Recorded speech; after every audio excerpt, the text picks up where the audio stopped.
Welcome to Bastard Quest. I'm the Game Bastard Kyle. I'm Todd. Corey. I'm Austin. We are continuing our adventures in the Shadows of Atlantis, a campaign for the Achtung Cthulhu game by Modifius. We're doing great. Yeah, you're alive. Yeah. Killed a cat. Yeah. A lot of people say this is better than Critical Role. Many people are saying it. Yeah. Yeah. Have they killed a cat on their show? I don't know. A Nazi cat? Yeah. That makes it okay. Look, I haven't heard them mention colostomy bag once on that fucking show. Oh, but they're an easy defeat. Like Glass Cannon, that may be a little tough. But Yeah. Critical Role, get the fuck out of here. Yeah, none of their horses have diseases. Yeah, it's true. Or their horses. Horses, yeah. No, their horses do. Well, if this is your first time listening, You won. You probably got here because Critical Role signaled their defeat. And you probably saw our relentless ad campaign because we're making all that Critical Role money now. That's right. Yeah. Todd, who are you playing? I'm Sven. Killing Nazis makes for happiest times. Austin? I'm Pierre, the Canadian. Corey? Corporal Sarah Walker, fearless soldier, it says. And Operle, the dog. Do you think Sarah is fearless because she's not in Australia anymore and nothing out here in the rest of the world is as terrifying? Absolutely. Yeah. Like your carpets are spiders over there. Think about it. Dogs kill babies over there. Well, they steal them Yeah. and raise them as their own. That's what my is mom that told what me. Yeah. Where do you think the feral kid from Road Warrior came from? Raised by Operles. Yeah. That was Sarah. Yeah. That was her family. You stand before the Kali Sanatha temple. And I think that's how that's pronounced. It's Kali Sanatha. Yeah. I'm sure that's accurate. I think so. And it is a temple carved out of this rock facing, rather. Wait, let me check my India numbers. Yep, not one listener. But we're going to become the Critical Role of India. Yes. We consulted our SEO experts. They said we weren't mentioning Critical Role enough. Yes. Look, if we want to have fans in India, all we got to do is put at least one musical number in every episode. We can do that. Wait, more work for me. No. It's okay. All we have to do is make one decision, and then everybody can stand around being self-aware about it for 20 minutes. Yeah. All I care about is our Finnish numbers. Oh, yeah, for sure. You mean at the end? Finnish, Finland. Ah. Yeah, Sweden is American for start. Yeah. Yeah. Yeah.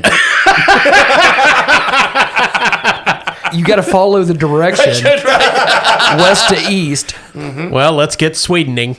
Norway is nope. That joke would be better if not every other person on the planet spoke English. Yeah. So there's a clear passageway into this temple. There are no doors. It's just a open passageway carved into stone. But everything's clear? Like see-through? Yeah. Oh, cool. Yeah. That when there's nothing there, it is clear. It's see-through. The air. We've discovered plastic. Yes. We'll make a fortune, mates. This temple was very advanced for the 1930s. I've molded into cups and call them tumblers. Oh, there you go. So, yeah, this has been carved out of solid stone. There are carved galleries and stone elephants, mosaics in the walls. The interior is dark. Okay. You can hear a slight murmuring, like people having a conversation some distance from you. Well, I'm sure if the Nazis were close, we'd hear it much more. Them being in a cavern, the echoes would carry their voices quite far. So if it's fairly quiet, we're not super close to them yet. It's a reasonable assumption, yeah. Brains. Yeah. They're not subtle people. That's the only noise they got. That's how they whisper. Yeah. A German whisper. I have a crush on you. Don't tell anyone. Here's a note. Yes, no, or maybe. The schnitzel is delicious. What would you gentlemen like to do? Well, before we just go charging in, can Operle use his remote viewing on the compass again to kind of get a layout of how many are in there and like what kind of weaponry we're dealing with? To psychically scout ahead. Yeah, sure. Sure, yeah, of course. Okay. God, I wish I had a psychic dog in real life. I know. I wouldn't even go out half the time because I know nobody cool was there. Wherever I was going. Hey, boy, is anybody cool going to be at the bar? No? Okay, I guess we'll just play fetch. How long is it going to take me to park at Sam's Club, boy? I'm glad that we would all use a psychic dog for very practical purposes. Sure. So he's already nominated the object before, so he's already technically kind of linked with the compass.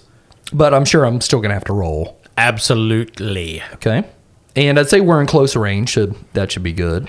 Yes. Shouldn't have to expend any momentum to make it further. No, it's 100 feet ahead or what have you. And range on that power is... It's absurd. Yeah, close is still pretty large area. Yeah, I believe last time we outlined medium as the country of India. Right. Yeah. I can see to Mars. Remote viewing on Mars. Well, here's another rock. Matt Damon's digging around in his own feces. Dog would be impressed by that, I'm sure. So he's a good boy. What an innovator. He must be half dog, half Canadian. Why isn't he eating it? So this is difficulty 2. Alrighty. Skill observation, which guess what he's good in. And I assume the attribute would be insight. That makes sense to me. Okay, so we're looking at a target number 16. The dog is just the best psychic in Achtung, Cthulhu. Honestly, I don't even know why we need the other 3 characters. I'm pretty sure Operle could do all of this as a solo mission. I'm pretty sure you don't remember the opening battle where Operle got ripped to shreds and had to be brought back to life. He's got 5 hit points. Yeah. By Sven. I mean, in fairness to Operle, so did the Canadian. Well, so target number 16. 12 and a 14. Cool. Roll your drain. Okay, it's 2 drain. That is a 6 and a 2, not good. That is 3 damage and an effect, which is piercing, which he has no armor, so. Ah, okay. So you just take 3 stress. Or wait, That's mental damage. Okay, he's got 1 courage. The effect of piercing would negate that, but he's got the special rule of good boy. While the dog's owner remains in the scene, the dog gains +2 courage. Oh, okay. So that reduces it to 1 stress. That's not too bad. Nice. Operle focuses his psychic powers. Corey, what's it look like when he does this? As you've seen before, Operle sits on the cave floor, crisscross applesauce. Sure. His paws to his temples. His eyes roll back into his head. As the psychic energy reaches out into the cave, he kind of looks like he's running. Sleepily. Okay. Legs a twitching. Yeah. Tiny barks. When's the last time you had a dog, Corey? A psychic one? Never. So Operle sees an odd sight. Oh, no. So does his party. Are they doing scat? Fucking Germans. No, they stopped. Beyond the entrance passageway, which has been burrowed deep through solid stone, the path splits and moves around either side of a central massive temple building. Now, this area is open to the sky. It's essentially in this deep stone pit. The walls of the surrounding enclosure contain raised, carved galleries, and everywhere there are more of the stone elephants keeping a careful eye onto those wandering the grounds. And inside this area are a number of what look like confused, befuddled people. About half a dozen Indian women in red saris, and a number of, well, what you recognize as black sun troopers, all sitting on the ground, a few barely conscious, others lying down, and they all look confused. Their weapons are scattered around. Some of them are mumbling. They don't look injured, but they look very disoriented. Then there's a flash of red in front of Operle's vision. Corey, you need to make a will plus a resilience test. God damn it. Difficulty 1. Okay, it's a target 11. That's a 2 and a 1. Nice. We needed momentum. Yeah, we only got 1, so now we have 3. Operle is able to break the connection before whatever that is afflicts him, but he felt terror, unreasoning. He couldn't really see what it was. Does he piddle? Not immediately. But he did feel as if some aspect of whatever is in there was pulling at his sense of self, trying to consume it in some way. And then he breaks the connection. Mates, I've seen the Grey Terror. Yeah, that's a good boy. Did you see any of the characters we've been following? This Davika or Althoff? He did not. They were not among the Germans and the Indians that were confused and befuddled. I did not see the Sardaukar shock trooper. The deadly army of the Padishah Emperor. We should play Dude again. Anyway.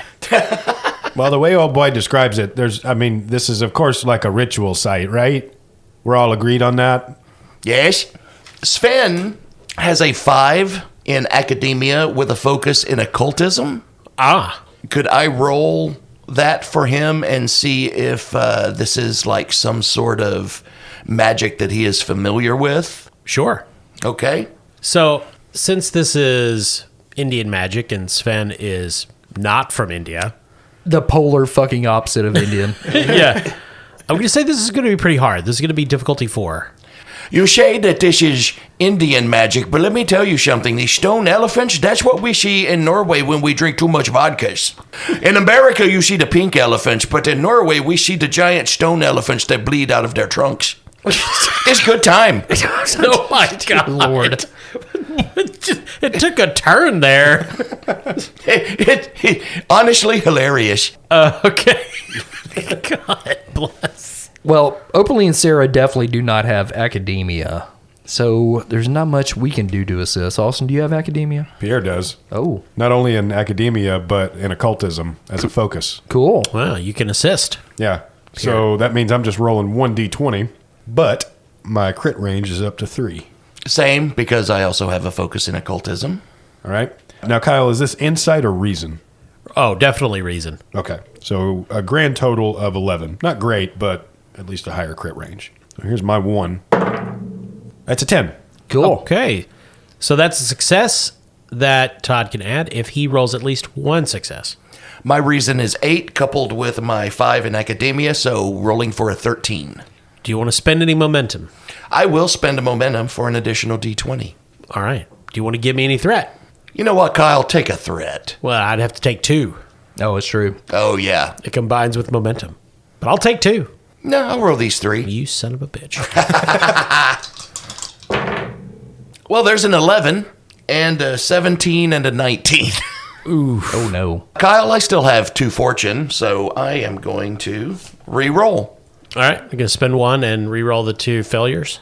No, I'm going to re-roll the success. Yeah, good call. Yeah. Yeah. That's a 7 and an 8. Oh, Nice. Nice. 4 successes. That is exactly what you need. So, Sven believes. He remembers reading about the ritual of the blood trunk of India. Hey, yes, they did that at story time in 1st grade. Yes, the bloody elephant. I had a stuffed one. God. His name Olaf. He was my favorite snuggle toy next to the headless monkey. I'm never going to Norway.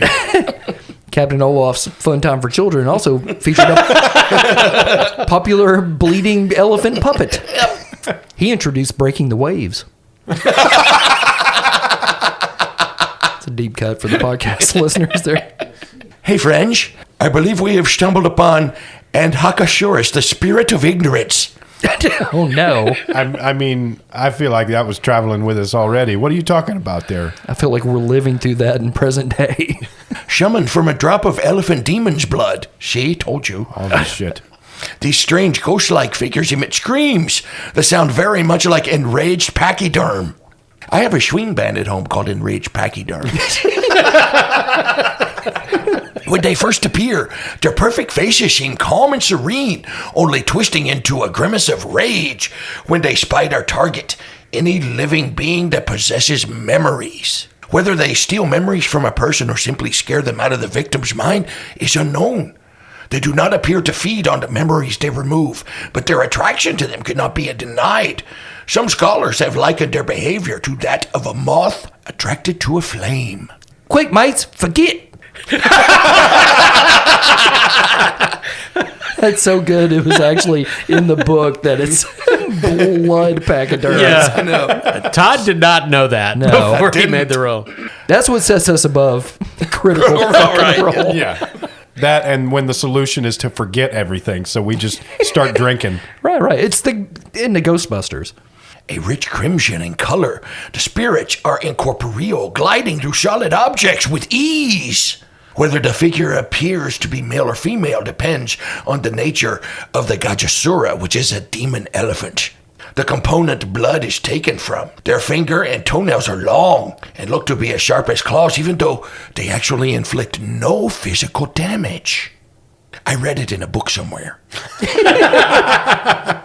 Yeah, so that is what you were facing. All right, so what do you do now understanding the threat before you? Well, they can't physically harm us. We've learned that.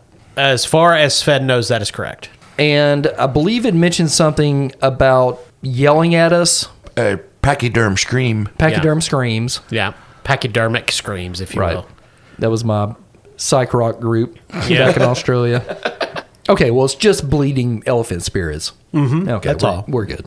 I'm assuming with some kind of sonic attack that disables us while we're dealt damage by presumably something else. Yeah, they stab you with corn dogs. Well, this is one of those instances when Destiny actually played a weird part in our journey. Because at this moment, when Sven mentions the bloody elephants, even as weird as it is that he's heard of them, it's even weirder that the Canadian has. Hey, you guys, this is what I read about in that one forbidden book I'm always telling you guys about. So I'm going to use Bizarre Insight. Okay. Which is basically just something that I have because I've witnessed cursed knowledge. Sure. Is that book Dianetics?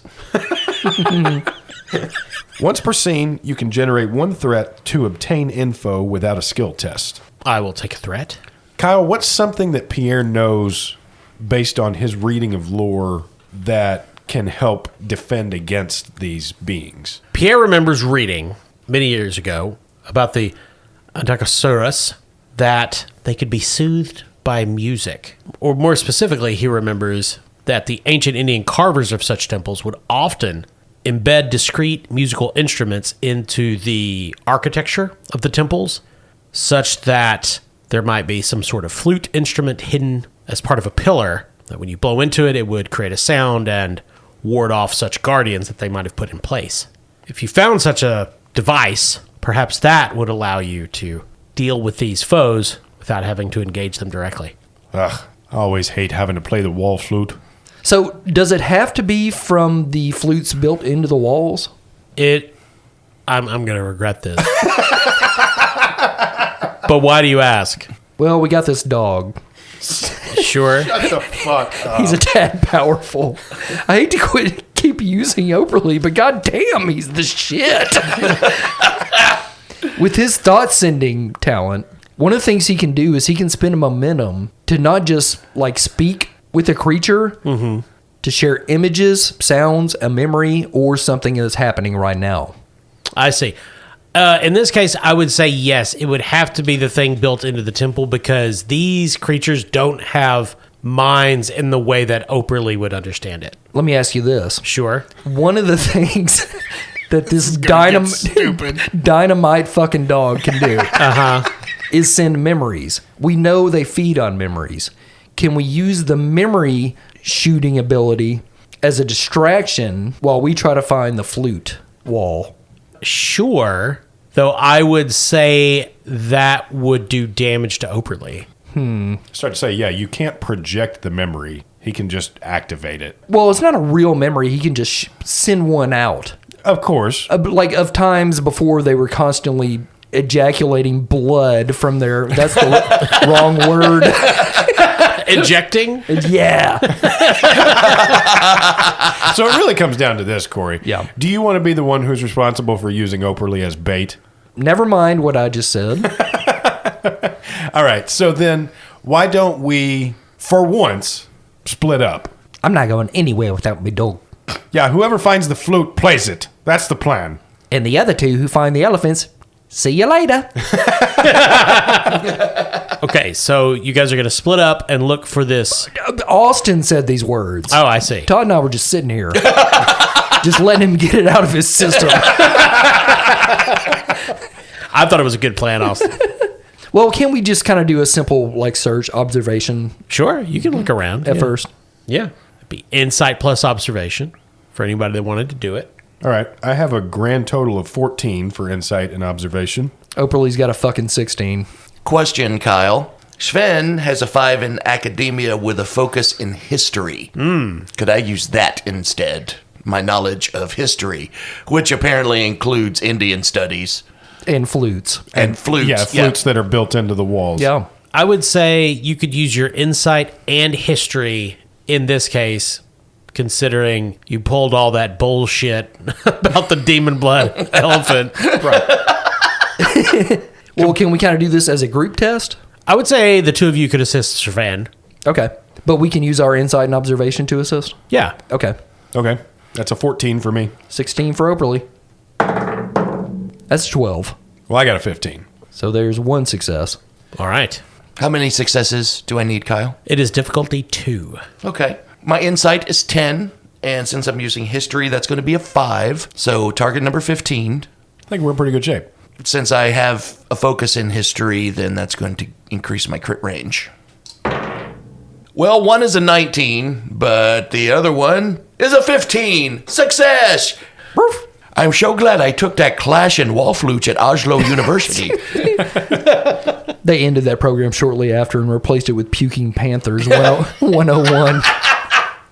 So you move inside very carefully, and beyond the main passageway, you come to the open area where the temple's been carved out of solid stone. You see the sky above, and ahead of you, some distance ahead, you can see the Nazis and the women that are all disoriented, red shapes moving around, but you also see, to the side, pillars on either side of an animal statue. One of the pillars is carved with 9 gemstones, which is very unusual for this temple, which pretty much entirely consists of depictions of elephants, lions, and deities. This pillar has a hole drilled into it, very suspiciously, near the bottom, while the others do not. It also says at the bottom, flute. I think we found it, guys. And as luck would have it, this is very similar to the giant piccolo in the town square back home in Tønsberg. Yeah. I shall play. Yeah. I'm pretty sure an Arcan and Norwegians are descended from ancient Indian temple builders. Pretty sure we're getting ready to witness the birth of death metal. Yeah. When Sven plays a flute, he doesn't blow so much as he screams. Oh, God. Okay, Todd, you don't actually have to roll anything for this. Sven blows into the pillar. Elsewhere in the temple are these large carved bulls. And they have these stone balls in their mouth. What? Yeah. These begin to turn as Sven blows into the pillar. Painfully loud, high-pitched grating noises, like fingernails on a chalkboard, echo through the temple, resounding off the stone. You hear terrible shrieks as the Andhakasuras retreat into the friezes and statues from which they emerged. And at the far end of the temple, a recessed panel swings slowly inwards. Did you enjoy the tune I played? It's called Bloody Chunks of Brain on Fire. It's lullaby. I was thinking about something else. So, the route to a secret chamber is perhaps opened, but perhaps the Angasuras have been permanently banished. You don't know. What would you like to do? Quick, let me play a traditional Australian song. This one's called We've Been Drinking Beer, Let's Start Hitting. It's a dirge. Is it? All right, well, Sven pulled the maneuver. Time to do something foolhardy and Canadian. Okay. Yes, you dig a hole. Well, we already got a big one here. No, so Pierre is going to pull a rope from his burglar's toolkit, and we're going to try to Indiana Jones our way down into this temple. I thought you wanted to play the flute to see if you could make it rise up. Now, we're going to try to snag the rope on one of the stone elephant trunks that's around. I'm just glad you didn't try to play a bare naked lady song. And Pierre's going to try to swing across the great chasm of the center of this temple and try to make directly for the revealed chamber. Sure, you could do that. You could also just walk. Nah, this is more fun. I'm going to walk. Yeah, there are no threats with the demons gone. Ah, okay. But Pierre does look super cool swinging across. He lands, dusts himself off, and turns to Operle and Sven and Sarah that are waiting for him. Sorry, I wasn't looking. I was cutting all these throats. Oh my God. The Nazis. You look back and there's just a pile of corpses. Yeah. I really thought that was the most efficient way to do that. Yeah, she's got her trench knife. Operle's licking up the evidence. And so is Sven. God. So what about all these civilians? Are they still like entranced? Well, they're dead now. Yeah. No, what? She only killed the Nazis. Oh, I see. Kyle, come on. She's Australian, not New Zealandish. Well, so all the quote-unquote civilians are Indian women, all generally young, and all wearing a very specific kind of necklace that you noted Devika Savarkar is wearing. Okay. I kind of wondered that. It's a golden trunk with a string of rubies coming out of it. Well, at first I thought these were some sort of sacrificial victims, but now I'm sort of thinking this is Devika's undercover force. That is a fair assessment, yeah. Given Sven's deep understanding of Indian culture, as we have established, he recognizes the necklaces as Mangal Sutra, which are Hindu wedding necklaces. These are slightly different and bear symbols of power that he typically wouldn't expect in that sort of configuration, like tigers, snakes, pink lotus blossoms, and conch shells. He suspects they're connected to a cult that he's heard of, known as the Brides of Durga, because you guys probably weren't going to figure that out. No. I would imagine not. Thought I'd give it to you. I already predicted the bloody elephant, so pretty much useless from here on out. All right, well, you guys keep an eye on those ladies, and I'm going to go in here and see if this artifact is in here. So you're going in alone where there could be more people inside? swear to God, I'm splitting up before this adventure's over if it's the last thing I fucking do. Okay. It's been a while since you died. You never see Pierre again. Pierre goes to the doorway. There's a set of steps venturing down into the darkness. They are not steeply cut and show little signs of wear. If he had to make a guess, he would assume no one's been here in a very long time. Austin, do you go down into the darkness? I mean, yeah. I'll tell you what, though. Surely we've got torches around. Sure. First thing he's going to do is light a torch and just hurl it down the staircase and see how deeply it goes. It falls down the steps, goes down about 20 feet, and lands on a landing where there's stone, and is sitting there because it is a torch. A Crusade Knight's just staring at it. All right, so he goes down the steps. So the steps lead into the upper level semicircular chamber. There's light here that appears to be coming from a collection of burnished metal discs set into the ceiling, constellation-like patterns. That, to you, bear a strange resemblance to the constellations you saw in the skies above Gyeongri in Tibet. More steps are cut into the rock to the side that lead down to a platform against the far wall of the cave. The rest of the room has been carved into terrace seating like an ancient auditorium or lecture theater. There's a platform below, and what appears to be at this distance a stone table or altar on which stand 9 brass lamps. Behind that table, the rear wall is covered with a massive version of the relief that adorned the secret doorway above, which was a carving of Shiva and Parvati sitting on top of Mount Kailash, illuminated by a rising sun. You also see, examining these lamps and the relief, are Chodhuri and Savarkar. They are alone. So first of all, just for a little bit of context, Shiva has 8 arms, right? Sure. Well, there's 9 lamps, so I'm wondering if one of those is supposed to stand out from the rest. Well, that is very clever, probably. Yeah. I mean, I'm not going to give you the details, but man, if I were writing this adventure. All right, so Pierre scouts around as quietly as he can, and then he'll sneak back to bring down the others. Well, you're going to have to roll stealth. Oh, okay. Because you came down here by yourself. Okay. Throwing sticks. Showed That's her. a good point. Sticks of fire. Yeah. All right, well, I'm pretty good on stealth. That's a 3. Now, for attributes, is that coordination or is that agility? I think this would be coordination. Okay, so that's going to be a grand total of 14. What's the difficulty? Well, I don't know. Once you roll, I'm going to roll their Yeah, observation. it's opposed roll. Yeah, it's going to be opposed. Well, it's a 3 and an 8, so 2 successes. Okay. And my stealth is 3, so 3 successes. Chodhuri is going to help Savarkar. Let's roll his assist. That is a 13, which, no, that's not of any help. He is focused on the relief And she's going to have to do it all herself, just like a woman in a position of authority has to depend on her own self. Can't depend on these stupid men who are looking at pictures of Shiva. I'm going to spend a threat to give her an extra die. So that's 2 successes. How many did you get, Austin? 3. 3. I don't care for that. She does not see you.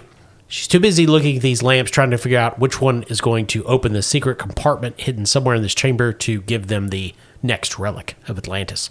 Hey, psst. Are you saying that to the bad guys? No. Okay. I confused myself. Yeah, right. Just wanted to clarify. No, I'm saying that to my team at the top of the stairs. I mean, we're not at the top of the stairs just waiting for you. We're still cutting throats and shit. Yeah. Fluting. So in any case, Pierre retrieves his friends, whether just by whispering for them at the top of the stairs or pulling them with some restraint off of whatever corpse they're probably kicking. Pierre, you miss your party. Oh, no, there's one down there for us, too. The dancer and the gangster fella, they're both down there looking at some lamps. Let's kill them too. I am fully in the throes of a bloodlust buzz. Okay, what are you guys doing? Well, we outnumber them. That's true. Yeah, I say we sneak back down and try to get the advantage. Attack! Sarah and Operle go Boomerang! running and screaming down the hall. with Sven right on their heels. Okay, so Blood giddy. we'll say Sarah or Operle could go first. Okay. You're running down the steps. You're at the top of this chamber that sends down. Steps to either side. You can see Cthulhu and Savarkar down there. They both all react with some alarm Okay. as an Australian and a dog come running in. Okay. What would you like to do, Corey? Well, Sarah comes a-ranging, Okay. and Operle comes abiding with his retainer of doom. All right.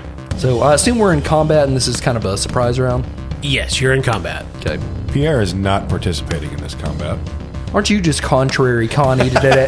Well, if y'all are going to run in guns a-blazing, I'm going to try to take advantage of that distraction and sneak Play over your to, own little flute songs. sneak over to the lamp table. Here we go, a Maplin.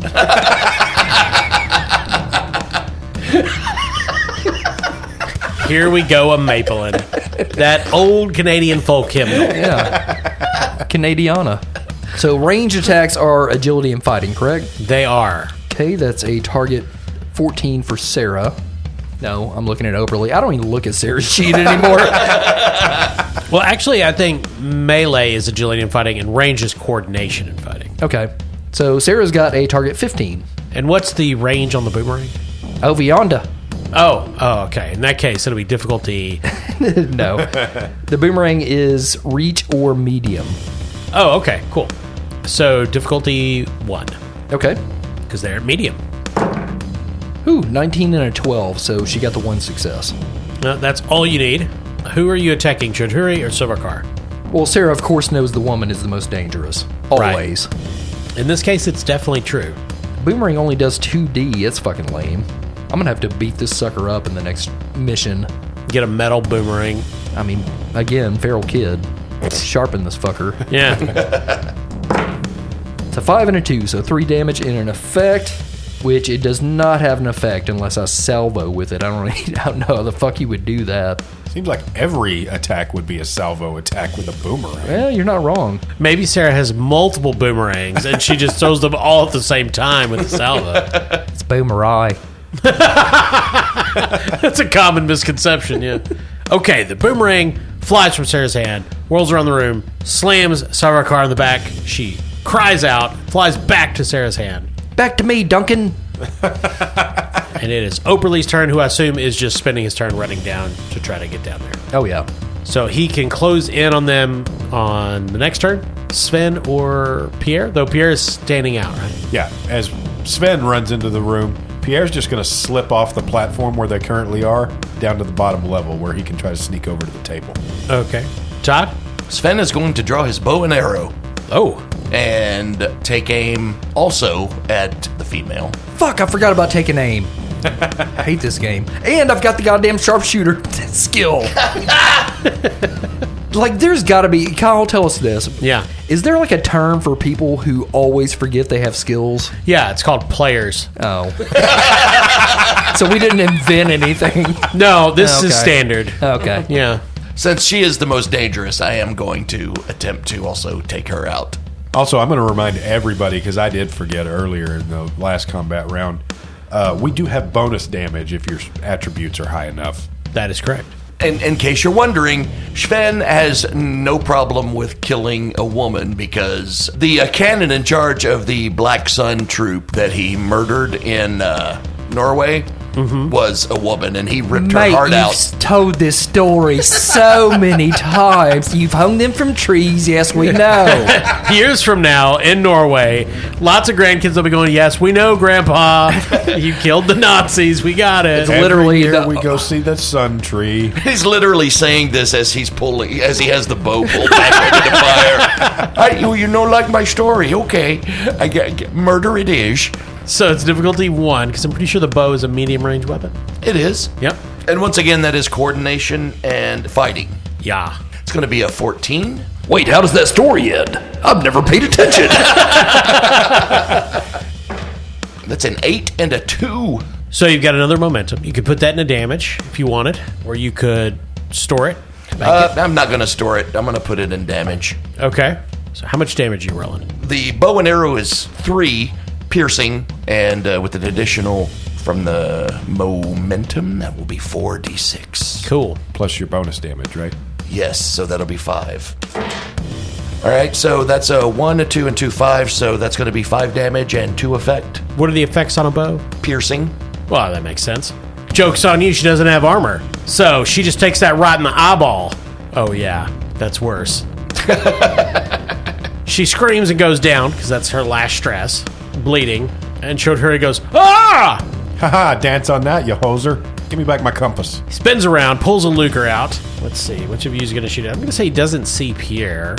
He's going to shoot at Sven. Now, the Luger is close range, so he's going to need 2 successes at least to hit you.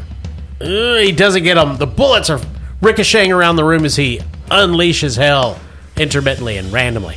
Can Pierre try to make a surprise attack? Sure. Is he close enough at this point? Yeah, it's fine. All right, well, Pierre emerges from the shadows right behind him, Ah, Canadian! pulls his 45, and kneecaps him right the fuck out. Oh, not again! The last Canadian did this. You do have to roll. Oh, well, shit. Yeah, that's how the game works. So, Pierre's a pretty good shot. He's got a coordination of 11, fighting of 3, and a focus on handguns. Actually, my fighting's 4. Forgot I upgraded this game. Even better. So, crit range is 4. Target number is 15. Difficulty 1. Okay. There's a 1 and a 13. So that's 3 successes. I assume you want to pour all the extras, the 2 extra to damage. Yeah. I am shooting him at his kneecaps, so it is impossible to kill him, right? Impossible. It's real definitive. So then why don't we just bank a couple of those momentum? Well, look, an NPC is removed from being a threat when they take maximum stress. Depending on how it happens, they'll either be dead or captured. In this case, since you're specifically trying not to kill him, I won't have him immediately die. Okay, well then I'll take at least one of those and keep one of the momentum. Probably. I reserve the right to betray you. Okay. Yeah, and we're trying to get information out of him, I think. Oh, okay. He looks like he knows about lanterns. He does. Cool. Might be his lantern shirt. That was his major. Well, that's 5 damage and 4 effects. Wow, what's the effect on a 45? Probably vicious. Instant death with no chance of interrogation. Yeah, vicious. So you do 9 damage, which is, he has exactly 9 stress. God. No, Canadians! The bullets just ricochet back and forth between the knees. Turns out that his heart is actually behind his kneecap. Oh, no. Yeah, he goes down, bleeding. Chodhuri is incapacitated, bleeding, holding his knees. Sarvarkar is dead with a Sven arrow in her eyeball, and you're in this elaborate room that no one has been in for thousands of years. Operle jumps on his chest, Aha! peers into his face with his big metal grin, Okay. and psychically tells him, I am Operle. I'm a servant of the Christ Jehovah. Tell us what we want to know, or I will bite your nipples off. Okay. They call it the dog stigmata. They do? Yeah. As Operle runs his interrogation, Pierre is examining the 9 lamps and the 8 hands of the Shiva in the big wall relief.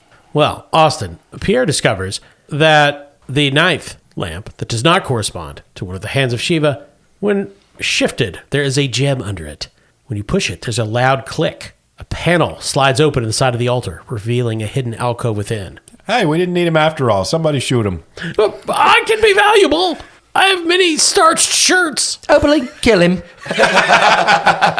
Fair dinkum. Not fair dinkum. Inside the alcove is a carved box made of sandalwood. Inside the box is an object wrapped in a beautifully woven piece of what must have been, at the time of the distant past, pure white silk that is now yellowed with age. The cloth is quite delicate. Unwrapping it reveals a strange-looking object that appears to be a primitive form of handheld grenade launcher, the Agneia Weapon of Flame. Oh. Dibs. The weapon stock seems to be made of colorless glass or polished crystal, engraved with swirling lines that closely resemble tongues of flame. Halfway along its length, just before it joins the barrel, the stock curves slightly, so that the shape is very like that of a swimming fish, complete with tail fin at the lower end. The barrel itself is an unusual red metal, which you recognize as orichalcum, a metal that's been common among the pieces of the Palladion, this Atlantean relic weapons. It has been cast in the shape of a horse's head with a stiff and spiky mane and eyes of glaring rubies. What's wrong with it? Gingivitis. Oh. Where there should be a mouth, there are only protrusions that could be more flames, but could also be flattened tentacles. It's hard to say. Jammed firmly inside the horse's mouth, so to speak, is a large golden crystal. However, there should obviously be another component attached to the side of the barrel and stock, roughly where you would expect there to be some sort of trigger mechanism. Whatever was originally there has been at least partially smashed off. Judging from the scarring, perhaps corroded by some sort of acid. But whatever this weapon might have once done, it has definitely been rendered, well, at least for the moment, inoperable. All right, well, we got to fix this. This thing looks cool. Let's take it back to that guy in New York. Cato, his name was. Wow, that's callback, Corey. I'm great. Well done. So, since you've killed all the Nazis and all the brides of Durga, walking out is pretty easy. Because they're all dead. You make it back, eventually, after a long drive, to Bombay, where Mossy Pete is waiting with his plane. Oh, crikey. And he says, "Come on, you guys. We got to go to Persia." Is that just your preference, or do we have orders? No, they want me to take you there. And plus, yeah, I do like to go there. They know me. My ex-wife lives there. The second one. Yeah, maybe we can rendezvous with a Majestic agent there and hand over this artifact so we can join the others. I don't know. Carl's the only one that's read the book. Yeah, there's a safe house there. Because it makes sense for you to run into other NPCs that we met earlier in previous adventures that haven't shown up lately. So that would make good sense. Last time you took us to a safe house, it was your cousin Charlie's trailer. Well, Charlie got some problems, but he's better now. He was smoking some substance off of tinfoil, mate. Yeah, he invented meth. Oh, I miss snow. So, you guys get in the plane, head to Persia, which, well, whenever we play Achtung, Cthulhu again, is the next adventure arc. Probably about a year from now. Yeah. If history is any lesson. Yeah, that was the indie adventure for Achtung, Cthulhu Shadows of Atlantis campaign, which overall I've been very happy with this campaign. I think it's Awesome. a lot of fun. Definitely. Now, I will tell you, if you're listening, not all of the NPCs that I have put in here are in the book. For example, there's no Mossy Pete. Which What? is ridiculous. Right. Who flies the plane? Some guy named Tad. No, I don't remember. Invent your own dumb crackpot. That's the magic of role playing. Yeah, someday someone is going to come out with a Prospector's RPG. I'm sure there is one on itch.io. People have made everything. Yeah, that's kind of true. Yeah, it's probably. I'll look and I'll find it for us, Todd. Don't worry. All right. I know what you want. And when you play that game, You're going to need dice, and you're going to find them at NorseFoundry.com. Go to NorseFoundry.com, make your purchase, and when you're at the checkout, make sure you enter promo code CHAM. That's CHAM, CHAM, and you'll receive the 10% Bastard Quest discount at NorseFoundry.com. They discontinued D4s. Yeah, it's like the penny. Inflation. Yeah. And we would also like to welcome a new sponsor to the podcast. What the fuck is going on, Todd? What's happening? We had a sponsor. Well, they went out of business. Why? Just sold out of stock immediately. Oh, I see. Our new sponsor, you'll be happy to know, is Chicken and Chess. That's a combo. Tell me about them, Todd. Have you ever wanted to play chess while eating a whole chicken? Yeah. Well, stop by Chicken and Chess. Bring your A game and your appetite. Don't eat like a pawn, eat like a king. And when you're placing your order, say Chickmate, and you'll receive a free side of ranch. I don't like that. Those are the greasiest chess pieces ever. Yeah. I want to go to this place. Okay. That's why the whole thing's outdoors. Well, they're all carved out of chicken bone. Oh, I see. That's Chicken and Chess, located inside the airport. Don't slap the clocks.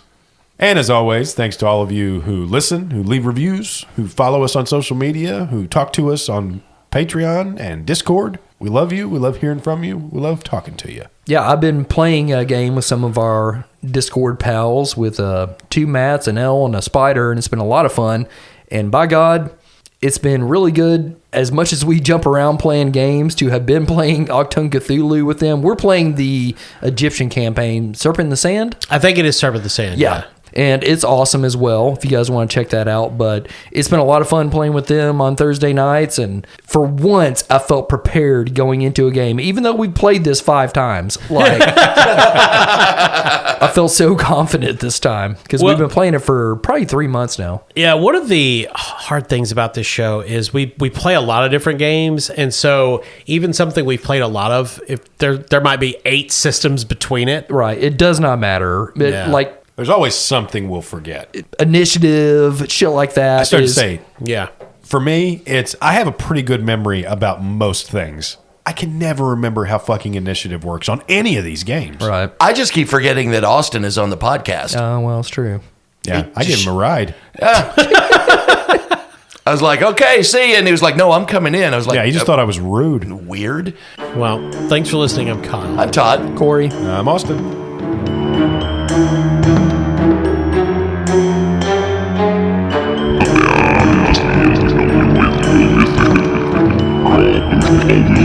Ja, men jag ser